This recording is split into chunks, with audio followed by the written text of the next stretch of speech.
Well,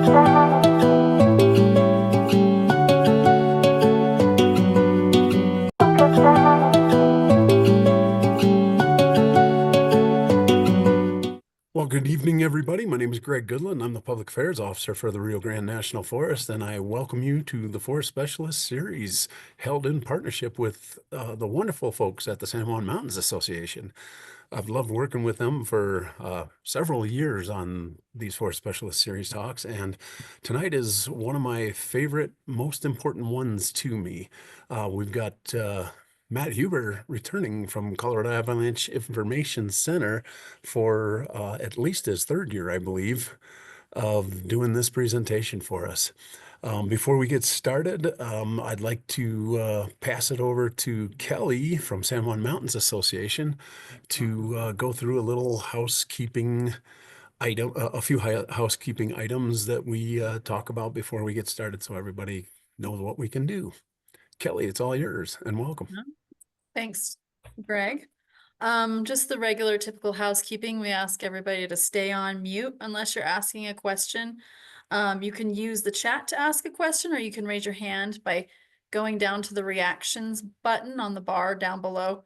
And when you click on that, you can click raise a hand, and that'll raise and we'll get you that way. Or if you pick the one that looks like two little speech bubbles, we'll get you from the chat. The presentation's about 40 minutes or so, and then we'll be able to ask questions at the end as well. Before we get started, we've got a door prize. I don't know, I've got things. Oh yeah, it's a stainless steel Colorado mug. And then I've thrown in a little magnet that talks about advice from the San Juan Mountains. So if you'd like to be entered in the drawing, go ahead and add your name to the chat, and I'll put you in the drawing. And if you want to get put on our email list for upcoming events in the Forest Specialist Series, you can do that by messaging me privately by clicking on the blue button above your little chat bar and click on, gosh, I never can remember what I am, San Juan Mountains Association. Then you can just send me your email address so that you don't have to put it out there for everybody to see. And I will get you on our Facebook, on our email list.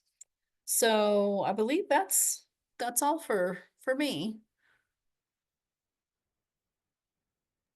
I think that covered it well, and let's get right into it. And I'm very pleased to introduce again Matt Huber from the Colorado Avalanche Information Center to present today on avalanche awareness, especially related to around the Rio Grande National Forest. Welcome back, Matt. Glad to have you. Hey, thanks. Good to be back. Yeah, it's been it's kind of fun doing this every year. Yeah, I appreciate the invite.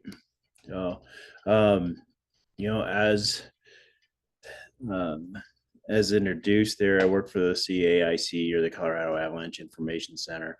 And I'm going to start sharing my screen if that looks to be about right here. Make sure I'm in the, how's that look to everybody? Greg's out right? We're seeing it well, Matt. Thanks. Okay, cool.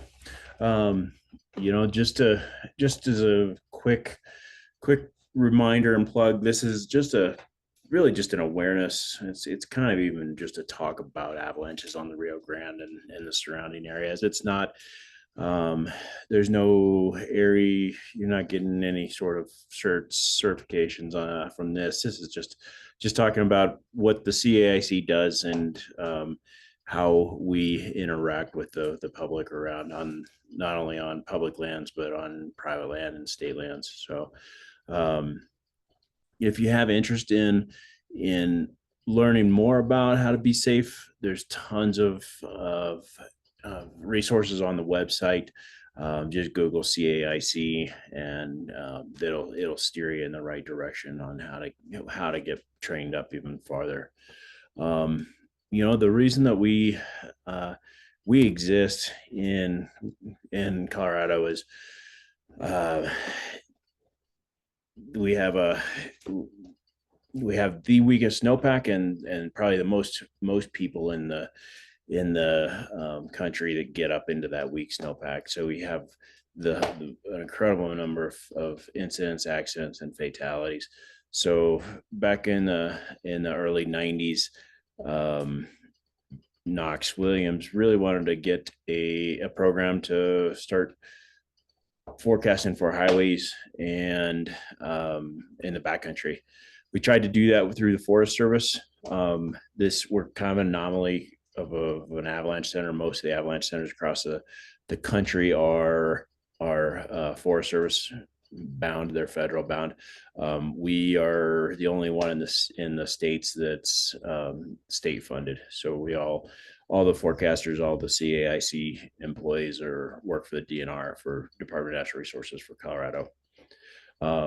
Little bit different since we work that way. We take care of the highway programs and the backcountry programs. So when Wolf Creek Pass is closed, that's because of us. We've worked closely with the plow drivers to decide that it's time to close. So you can blame us and not the plow drivers. Those guys are just doing their jobs. So the biggest story for this season versus last year is this is pulled off of the Wolf Creek Snowtail site. Right, if you just off to the west of the top of the pass, there is where this one is, and you can see it's been a pretty dry December into January 15th. We're not that far behind where we were about this time last year. The orange line's where we were last year. Green line's the median, 30-year median. We're not that far behind. It just seems like we've been in such a dry spell for, over a month. We're having had significant snowfall that you can see that line just plateaued there. Whereas last year it kept crawling up farther and farther. The blue line is a max, and we were pretty much there 2 winters ago, for the entirety of the season. So everybody always asks where we're at, and this is it. Right now we're about 60%, and then that percent of median peak is if it stopped snowing right now and that was our peak, we would end up at about 32% of our normal snowpack. Hopefully that doesn't happen, but that's about where we're at. So we've been doing this particular talk for quite a while, for the past few years. Every year about the 1st of December, or excuse me, the 1st of January, we get a pretty big avalanche cycle around Wolf Creek and on the Rio Grande, Del Norte Peak, in the southern San Juans, and you can almost set your clock to it. It's like we have our early Halloween storms, early season, late October, early November, and then we have our Indian summer, and for the most part, it stays nice and dry and warm down the valleys, but all of our north facing slopes, like this almost straight north facing slope in Gibbs Creek, just north of Wolf Creek Pass, if you went up to the Lobo Overlook, this actual drainage goes into the Lobo Overlook. This is basically what happens when we end up with a really dry November and dry early part of December, and then we get our this January holiday storms, and the whole world comes crashing down. Unfortunately, or depending on how you look at it, fortunately, we didn't get that all this year. We didn't get our holiday storms, not even a trickle really around here.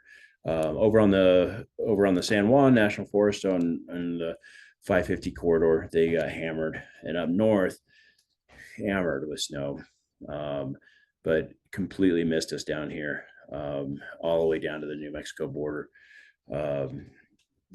Another avalanche from our typical early January holiday storms hitting the snow shed on Wolf Creek Pass. These were all mitigated with explosives. But again, this is a different year, but the same pattern. Almost set your calendar to it that we're going to have the early season Halloween storms, and then a Indian summer, and then a holiday storm. And I say that knowing full well that we completely screwed up our calendar this year, and it doesn't hold true. 2 seasons ago, we set a record for anything that anecdotally we can recall, within a 10-day period. I think it was 10 day period. We picked up over 12 feet of snow and 12 inches of snow water equivalent, which is just a phenomenal storm, even for someplace like Wolf Creek, where we get a ton of snow. We typically get, a 3 to 5 inches of snow water equivalency equals 3 to 5 feet of snow, and that's really not out of the ordinary. But this particular storm a couple of years ago put down over 12 feet of snow and 12 inches of water within about 10 days. Really amazing storm. And just for perspective across the state, the park range up north this year set all of their records with over the holiday storms, when they picked up 9 inches of SWE in snow water equivalency in about a 3-week period. So less snow, less and more time compared to 2 winters ago. I don't know if anybody remembers that particular cycle, but it was a pretty phenomenal storm cycle. This one probably went in the wrong spot. I was monkeying with it right before I started up here, so sorry about that.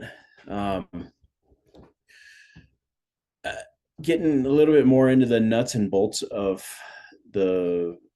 what we do. We maintain the database for the accidents and incidents for the entire country, mainly because we are the biggest program in the country. And we're funded to do research and development on basically the incidents and fatalities that happen across the state. If you look at the numbers in the state, we're more than double just about any other state in the country. Again, the reason for that is we have a really weak continental snowpack.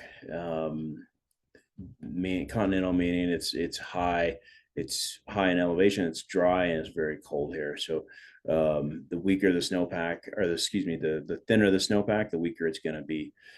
And typically that's counterintuitive to most people, but if you think about the thin, shallow snowpack, those are the ones that you always feel like it's just sugary and rotten snow.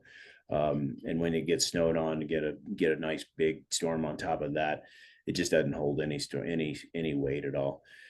So we're just the perfect mix of a really weak and scary snowpack, and a lot of people. We push a lot of people onto that snowpack. If you think about any of the ski areas, Wolf Creek, any of the ones going north, we take people from across the country, put them in the heart of really, really dangerous mountainous country, on a ski area that's been controlled and mitigated by patrol and snow safety, and then put them within spitting distance of the ski area boundaries, and say don't go past the ski area boundaries, and because you're going to find the unmitigated terrain, but it looks gorgeous back there. So there's a lot of side country folks that they get pumped up to the top of the ski areas and then use the ski areas to get into uncontrolled, unmitigated terrain. So yeah, it's just the perfect combination of a lot of people and a really weak snowpack. Most people die if we're talking about non-mechanized, non-worker related fatalities. Most people die of asphyxiation. These numbers might be going down, asphyxiation, trauma going up due to some new research, but for the most part, most people die in recreation type of accidents due to asphyxiation. Trauma, it's pretty violent. If anybody's ever been caught in an avalanche, you know it's pretty violent. And you get smashed into trees and rocks, and then you start getting into a pretty low percentage of hypothermia, mainly because snow is a pretty decent insulator. Once you're buried, the real threat to death by hypothermia is that we once we start extricating them, we pull them out of a really well insulated little cocoon, and then all of a sudden they get into what we call after drop, and that's when we see hypothermic fatalities. About 90% of the folks that are caught in avalanche and die are triggered. They trigger their own avalanches. What that means is you're kind of controlling your own destiny. And granted, there's a few incidents like over in Bear Creek and on the Telluride side, over on the San Juan side, where snowshoers were caught and killed by backcountry or slack country skiers, leaving the ski areas and triggering small slides above them. But for the most part, if you get caught in an avalanche, it's because you triggered it. So really what that means is the onus is kind of on you to know what's going on, in the backcountry, where we're at in the danger scale, and how to mitigate it. Going back to this, as if you're questioning whether or not the avalanche danger is too high to go into the backcountry, you can always tone it down. You can always play on a less steep slope. There's zero threat of a 15-degree slope avalanching. It just would defy all the laws of physics if in a 15-degree slope avalanched. So you can always play on a low angle slope as long as it's not connected to a steeper slope. Even in the highest of danger. That's why Wolf Creek Pass is such an interesting place to play, is because you can get as rowdy as you want on good stability days, and you can get as low angle as you want when it's really spooky. So when we start talking about avalanches, we talk about this one right here it's kind of the quintessential dry slab avalanche. It's the money shot. It's got a big crown up on top. Put a lot of debris down. You can see the skier tracks going through the chute off to the left, off to the looker's left there. But we also talk about different types of avalanches: loose, dry, wet, loose, all sorts of them. This is another really good example of a dry slab avalanche. Alberta's cousin. This one was triggered by Wolf Creek ski area. We contract with them on occasion to go up to Alberta's cousin. This is a path that feeds the snow shed just on the east side of Wolf Creek Pass. This one hit and crossed the snow shed in the first day of January in 2022, and put a lot of snow down in the drainage down below. But you can see the crown here. That crown's probably 6-7 feet deep in its shallowest portion there. But this is what you're looking at as a dry slab. Kind of when you think of an avalanche, this is what you're thinking of.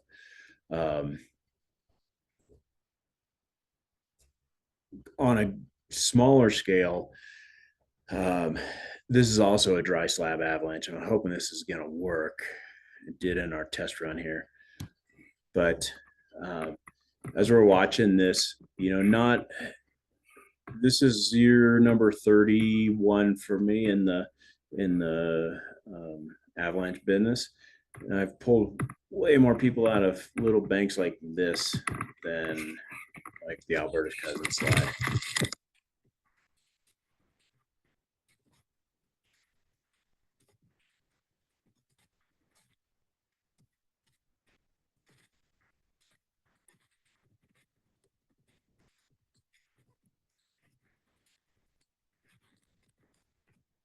Ooh. Ooh. Ooh. And I wanted to reinforce that I've been unfortunate enough to pull way more people out of small little cut banks like that than the big avalanche pads like on Alberta's cousin, or the ones that are named the Battleship, or the Widowmakers, and all of the really big pads. Yeah, they're dangerous and they're spooky, but it's just as easy for somebody to get caught in a little bank slide like that are all over Wolf Creek Pass, that are all over the pieces of terrain on the Rio Grande, that are spicy enough and steep enough to bury a person. So, watch your terrain as you're really moving forward, and as you get into as we start talking about dry slab avalanches, again, you can the indicators of those are pretty easy to see. The shooting cracks, the wolfing. When we start talking about loose snow avalanches, you might not be able to see that. You might be skiing. You might be skiing a steep slope, or you might be on your snowmobile, or whatever form you're recreating a backcountry. You might be thinking that it's just great, easy snow to be playing around on, and loose snow avalanche or slough knocks you over from behind and push you into the tree wells. Those are really unfortunate types of things where somebody's just having a great time and didn't see any indicators of an avalanche problem. When we start talking about wet avalanches, we really don't see a whole lot of wet avalanches down on the Rio Grande, just because we're so far south that by the time the snowpack is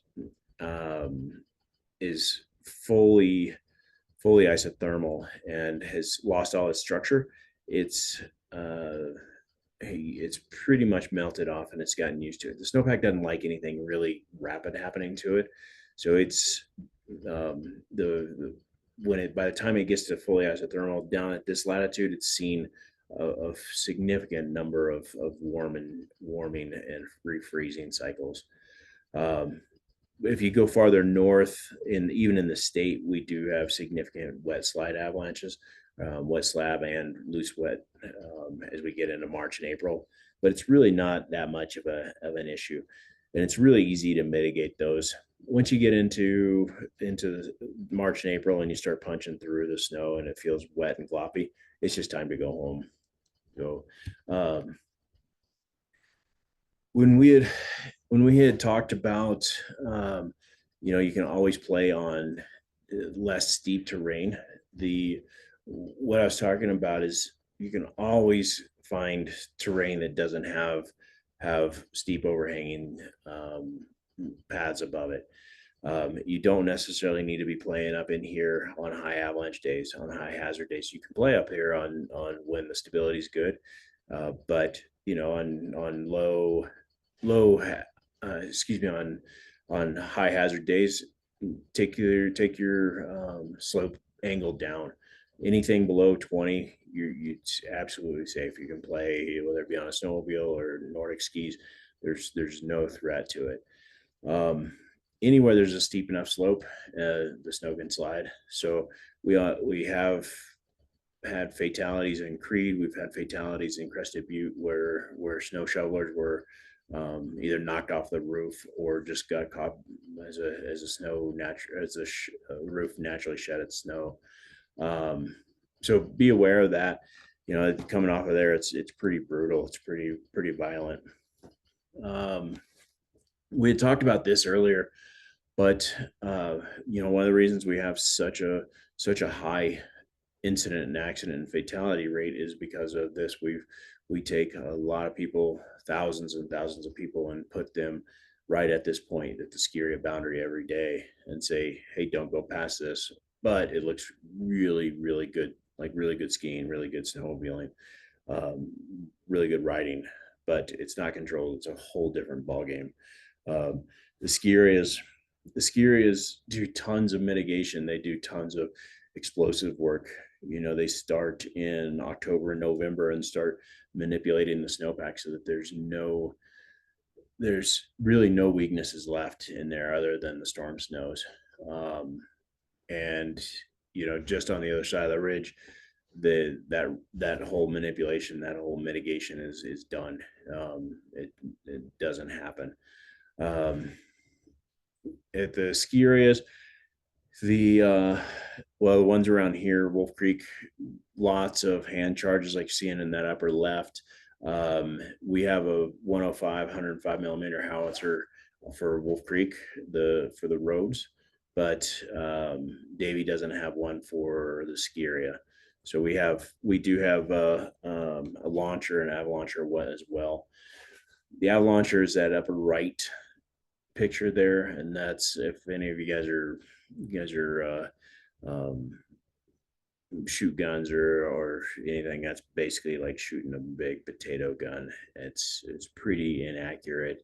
It's basically like shooting a 22 caliber barrel, a bullet through a 50 caliber barrel. It just kind of wings out there, but it's a pretty decent tool if you're not using long range. For us on Wolf Creek, we use the 105 a lot because it's really good for long range, and we have a variance from the military that we can shoot it during 0 to no visibility days. So typically we'll shoot the pass at we'll start closing down at 5:30 a.m. and then we'll try to have the pass shot done by 6:30. So we're not interrupting traffic along a 160 corridor and for the ski area. Let's see if this one will go. This is an avalancher round.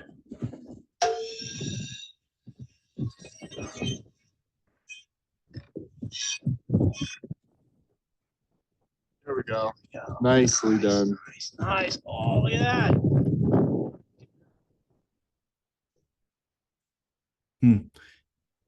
I heard the audio, but the video didn't play. Basically just some good avalanche. That unfortunately it was a avalanche around pulling that whole slope out. But again, this is just a idea of where you can play even on the highest hazard days. 30 degrees and below, no big deal. As long as it's not connected to anything steeper than this, not a problem. When you start getting into 30 to 45 degrees, man, that's a sweet spot. 30, 37, 38 degrees. That's 99% of the avalanches that we talk about are right at 37 degrees. And then around here at our snow climate, 45 degrees and steeper is just too steep. If you guys were around in the 2019 cycle, the reason that was such a widespread cycle and across the state, it was pure chaos across the state. March of 2019, it was more. What we did was we basically put a maritime snow pack on top of a continental snowpack. And it was, what I mean by that is if you go up into the Pacific Northwest, you see slabs and snow sticking to 45 degrees slopes, vertical cliff bands. We just don't get that because our snowpack is high, dry, and cold, and it just kind of trundles off of it. What happened in that March of 19 cycle is it just plastered on the, we had about 10 feet of snow came down and it just plastered onto really, really weak, thin, shallow snow on steep terrain. And everything slid across the state. That was the cycle where Red Mountain was closed down for 45 days trying to clean up. If you've been over Red Mountain, that snow shed, it covers the East Riverside path, but it's right before you get to Ouray on the Ouray side. East Riverside ran big enough to completely jam the snow shed with snow all the way up to the top of it, and ripped all the conduit, all the infrastructure out of that thing. It was just an really amazing cycle to be working in. But the reason it was because it came in wet and warm and plastered a lot of snow onto those really steep pitches that we usually don't hold snow on. You've probably heard me say it a couple times that you can play on low angle slopes even in the highest of hazard days, as long as you're not connected to steeper terrain. Looking at this, as long as you're out of the run out zone of this 38-degree pitch, you're probably okay to be playing down below it. But you don't want to be on high hazard days. You'll start to see us talking about connected terrain, and on a high and extreme hazard day, this whole bowl might rip out as one full slab and go really big. Whereas on a moderate or considerable day, just that upper pitch that says most likely avalanche starting zone might run. It all just depends on the avalanche problem that we're dealing with. We'll get into a little bit more of avalanche problems and how we use the forecasts to know where you safely go. But when we start talking about the obvious signs of a persistent slab avalanche, this is what we're looking at: is these shooting cracks and test slopes that are starting to run. The most obvious indicator of a weak and unstable snowpack is that you're seeing fresh avalanches. And it's worth repeating that if you're seeing avalanches on fresh avalanches on slopes, you're dealing with a very weak and unstable snowpack. And it's time to just start playing on low angle terrain below 30 degrees, not connected to steeper terrain above. If you do trigger an avalanche, some places are worse than others.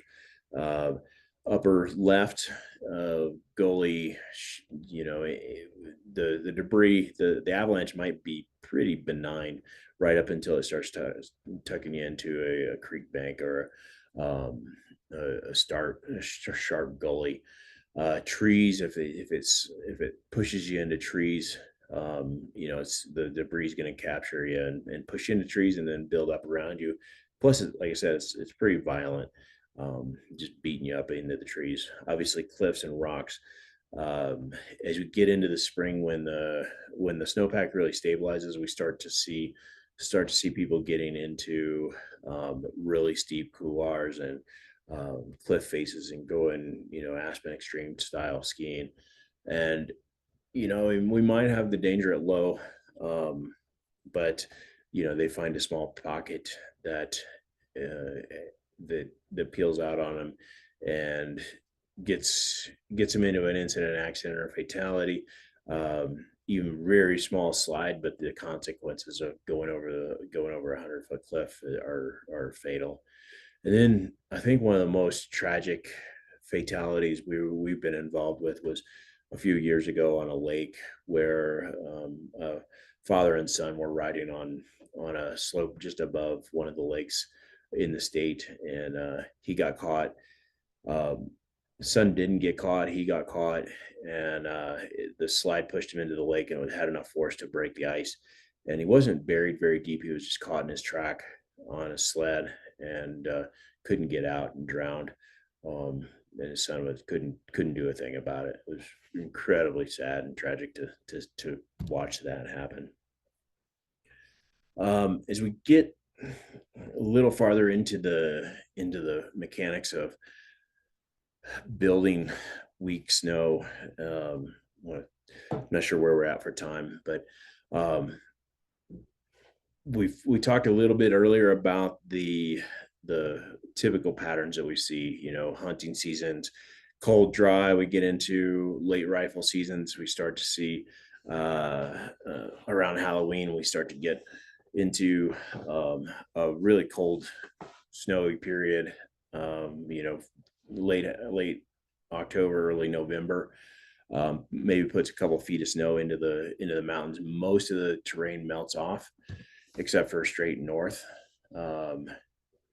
And then see if this one's going to show visuals on it. At least the one with the guy getting caught on Monarch showed the visual. For some reason, this one didn't do it.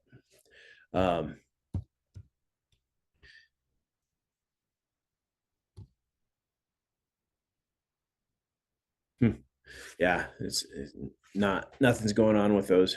Sorry about that. But that really weak snowpack that starts in October and November, what happens is it melts away on the south facing and more sunny slopes, but it holds on in the north facing slopes, and it just facets out. The reason for that is there's the night sky is about -40 starting around November 1. Basically, you can think of the night sky being this super cold cold sink, and it just sucks all the heat out of the snow and the surface of the ground, and that's what causes those big crystallized snow forms, of big sugar forms. And then you put the December storm, the holiday week layer on top of it, and man, there's just nothing to hold on to it. And the best, you'll hear a lot of us talk a lot of times that we just hope it cleans out. That's really what we're hoping for with those holiday storms, is we have a big enough load that it just cleans it out. Everything will avalanche and we start over as we get into a more snowy period. Unfortunately, we didn't have that in this season, so we're still holding on to a really weak snowpack in the southern San Juans. Super shallow, super weak, and almost guaranteed as soon as we get a significant load, 1.5 inches of water, you know, a foot, 2 feet of snow, we're going to see a pretty significant avalanche cycle.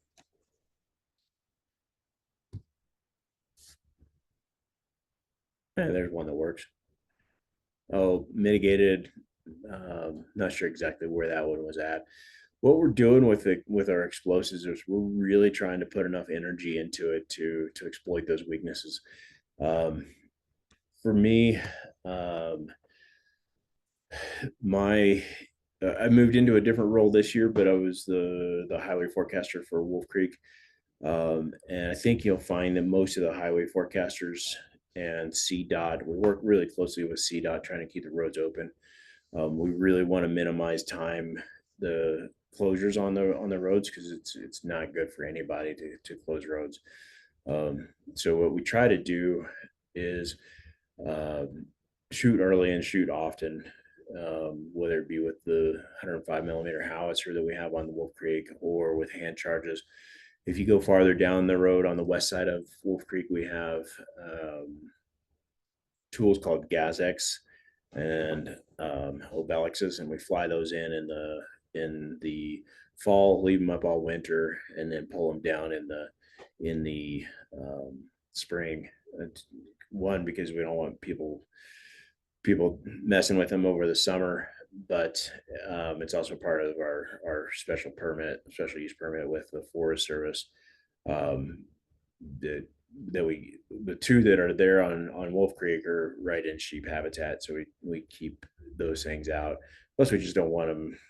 We don't want hunters in there shooting at them. So they're pretty benign. They're a mix of hydrogen and oxygen mixed in a mixing tank, and then propane and oxygen, and then it's got a little piezo lighter. We can control it from the bottom, from the road, and detonate it, and brings down a lot of snow. And just, you'll hear us talking a lot about maintenance work, and that's what we do when we're shooting those things.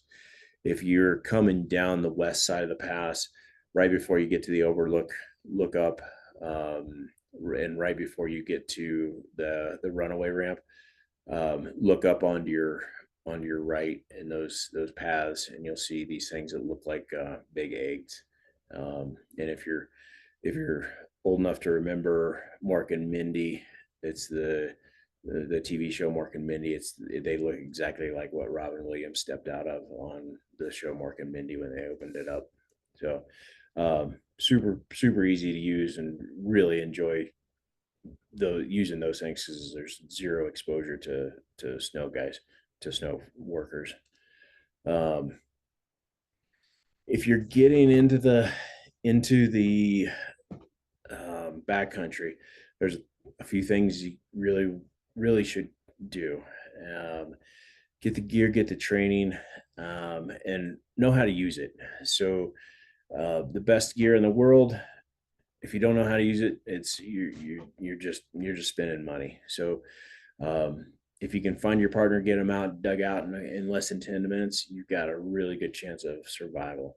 10 to 20 minutes, still getting in there, about a third survive.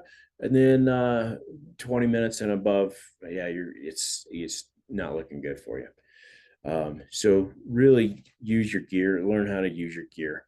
Transceivers, beacons are so good nowadays that as long as you get a high quality beacon, 3 antenna digital beacon, it's going to point you in the right direction, and you should be able to pinpoint within a minute or two.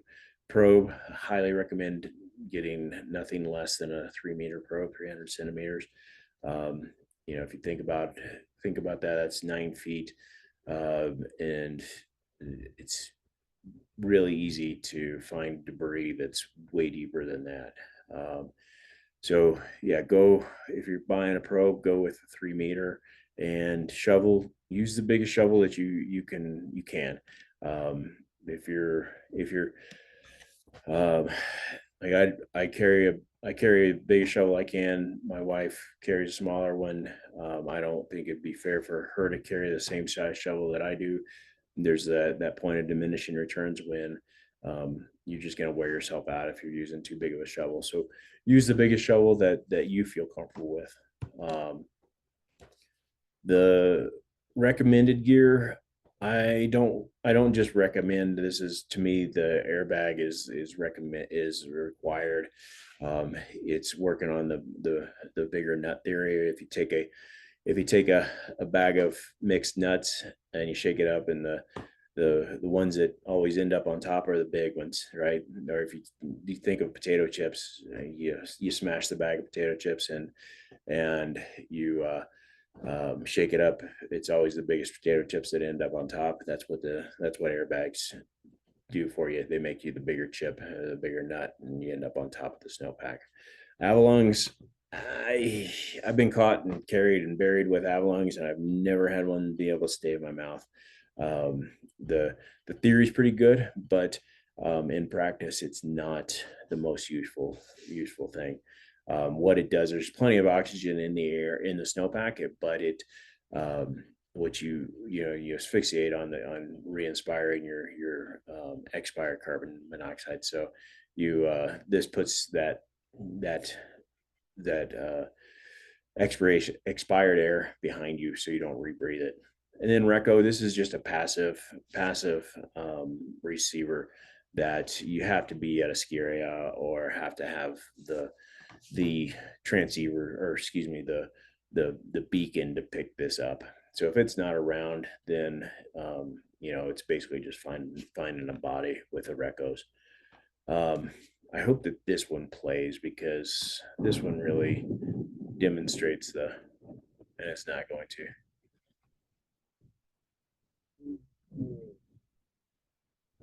Yeah. Of all the ones that I really wanted to play, this one was the one that this guy triggers an avalanche and pulls his airbag, and ends up on top.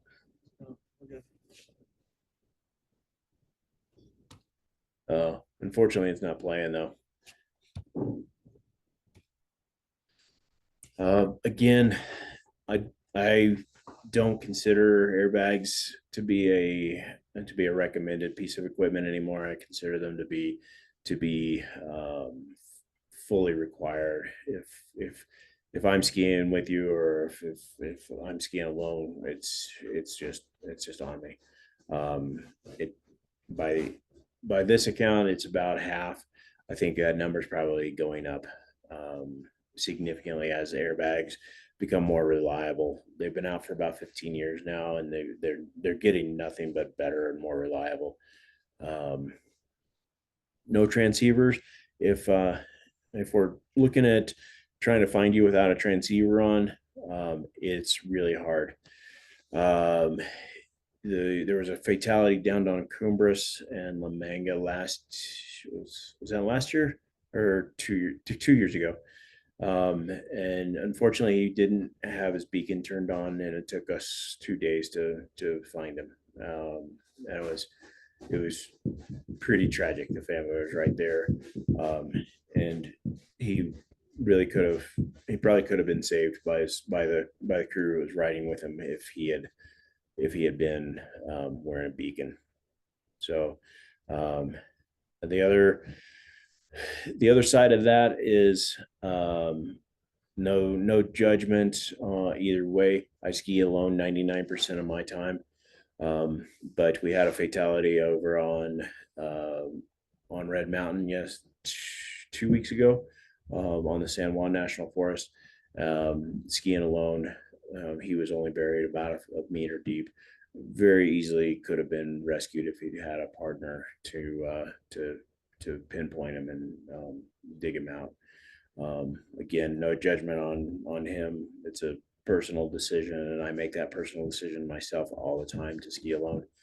But if you're not comfortable in the terrain, you're not dialing your terrain choices down, then ski with a partner.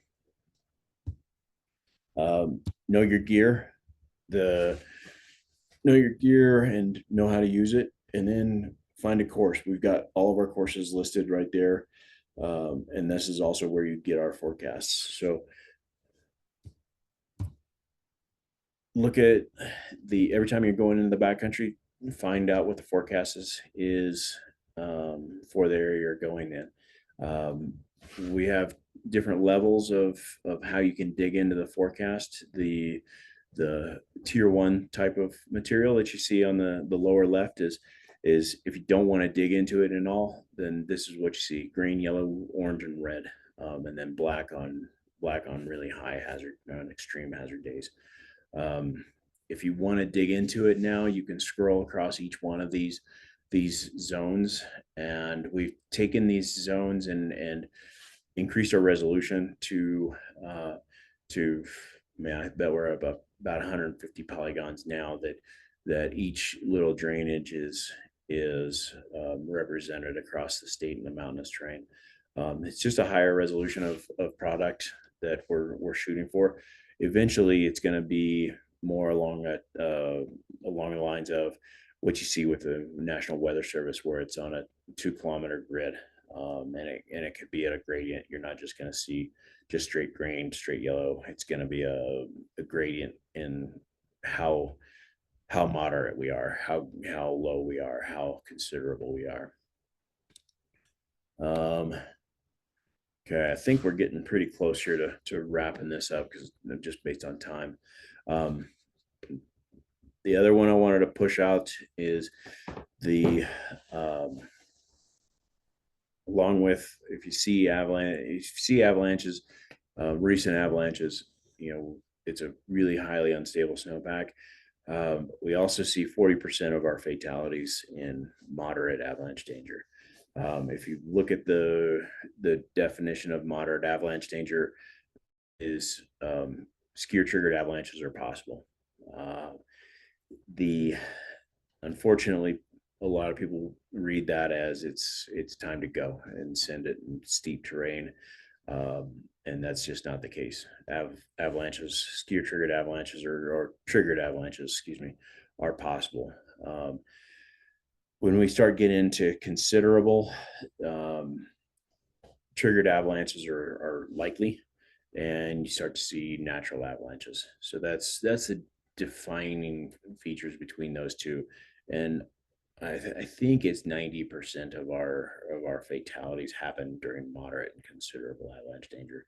By the time it starts getting into high, people have got the message that it's time to stay out of avalanche terrain.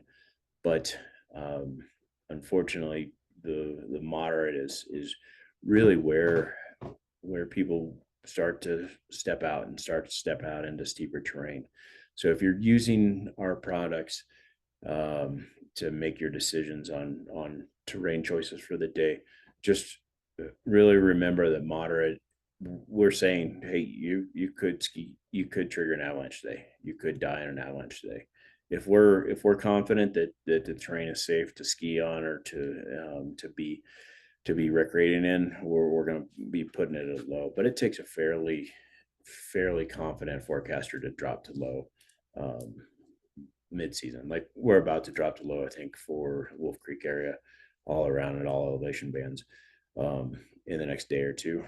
But that's just because we've been holding on to moderate for a couple days, or for a couple weeks now, and have been so cautious about dropping that it took us a while to build enough confidence to say, yeah, most terrain is safe right now. So with that, I think I'm gonna shut down and open up for questions. Again, just if I can push that again, triggered avalanches are possible and moderate. That I think that's the one take home from this message, or from this evening, to take home, or to bring home. Yeah, your take home message. Oh, and I have a daily word count, and I think I've hit that, Greg. So, Oh man, yeah, we're in trouble. Hey, do me a favor, just try to back up a few to that airbag, and let's just try that one more time, just in case it wants to go because you're going backwards. I okay. mean, that would be my luck. I've seen this video before, and okay, and Yeah, I'm not doing it. I'm getting denied too. Yeah, it's a really good video. Unfortunately, for some reason, I'm not sure if it's the Zoom or whatever that link is, but Yeah, anyway. Okay, well, thanks, Matt. Let's stop sharing, and so we can see your face. And again, he's opened it up to questions, folks.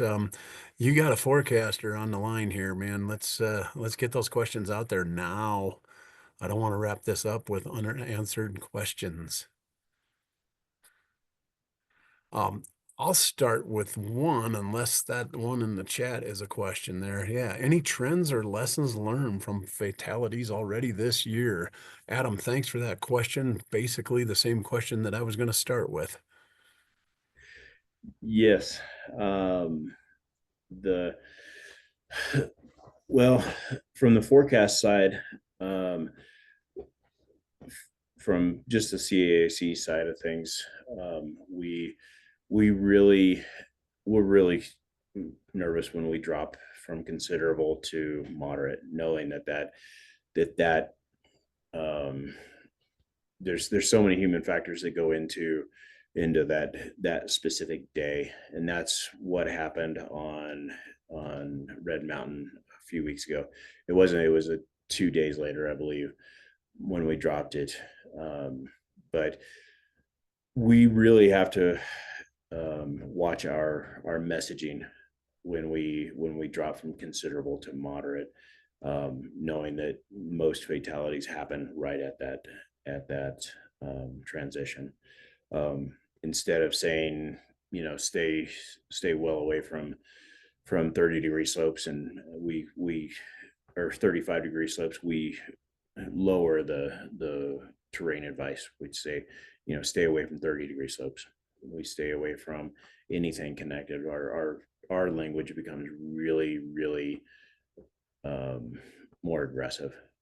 And unfortunately, for a lot of the people that are looking at our website and our forecast products, they don't get past that tier 1, so they only see that it dropped to moderate.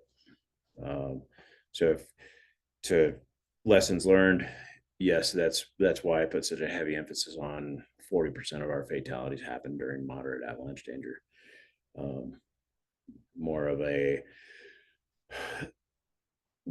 we're going towards more of an impact based forecast, sort of like what National Weather Service is doing. You know, we can forecast hurricanes and major tropical storms and be 100% correct about how and when, timing, their impact, but that doesn't mean that people are going to read that. So we're trying to change the way we forecast and the messaging. So I don't know if that made sense or not. Going to impact-based forecasts a little bit more heavily. Well, certainly does to me. And you brought up Knox Williams earlier in one of the books he wrote. I believe it was Snowy Torrents. He mentions an occasion where there was a fatality, and somebody actually had dug a snow pit and made the determination that there was absolutely no good reason to ski this slope, and then they went ahead and skied that slope anyway. I'm not sure if that was in Snowy Torrents or the other one that he wrote, but nonetheless, I mean, I think that it exemplifies what you just talked about is, you know, all the information is only as good as the person applies it.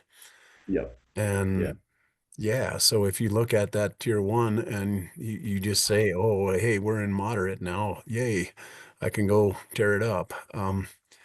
Then you're doing it wrong. Yeah. It's as simple as that. Yep. Yeah. Very, very true. So let's look at that one from Suzanne and Mark. She says, asks, are the slopes with trees less likely to have avalanches? An excellent question to get an answer to. The answer is it depends. Yeah. So sparsely treed, you know, I'm not, I wouldn't even say a number, but sparsely treed is probably more dangerous than just straight open, because trees act as a stress concentrator, and you get those faceted weak crystals around the tree wells, the boles of the tree, and the slab can build and connect to those. If you start talking about pretty dense trees, just barely dense enough or barely open enough to ski, you're probably okay in those. But you know, you really need a fairly dense slope to break that slab up to where it's not going to run on you. And if you look around, and when you're in avalanche terrain, you can look and see the trim lines of where big climax type avalanches have hit. And you can judge where safe areas are for you to be. And then you can also see the trim lines of dense timber on the peripheries of those avalanche paths. And typically those peripheries that don't have any evidence of avalanches are pretty safe. And you know, there's going to be micro terrain features that you don't want to get caught in. You know, just like little gullies and things that you want to avoid as well. But you know, heavily treed areas are generally safe. Yeah. Generally. Generally. Appreciate that term. Yeah. Matt, for the time being, I think I'm going to bring Kelly on and ask her to wrap up with the giveaway, the door prize giveaway today. And then I'd like to ask you to stay on for any additional questions after we do that. Sure, we'd like to offer the folks the opportunity to chat with you. Yeah, of course. Kelly, take it away for the second here. All right. Well, tonight it was Suzanne who won the mug. So Suzanne, if you want to put your email or put your address in a chat to me, we'll send that out to you. Yeah. Well, Kelly, I think we'll take this opportunity before we close it out too to just mention Kelly and I have been working on the Forest Specialist Series speaker list for 2025. We haven't published it yet because of a couple of internal challenges that we're going through right now. As soon as we do know something, though, we'll put that out. I hope that is in a very short amount of days here. So again, we've got several great speakers lined up for 2025. Let's hope we can get them scheduled and presented to you all. But stay tuned on both the SGMA social media sites, the emails that Kelly sends out, and the Forest Specialist Series page on the Rio Grande National Forest website and our Facebook page. So with that, I'll officially close this. But so. Thank you again, Matt. We sure appreciate it. Have a great night, and we'll talk to you again soon. Okay.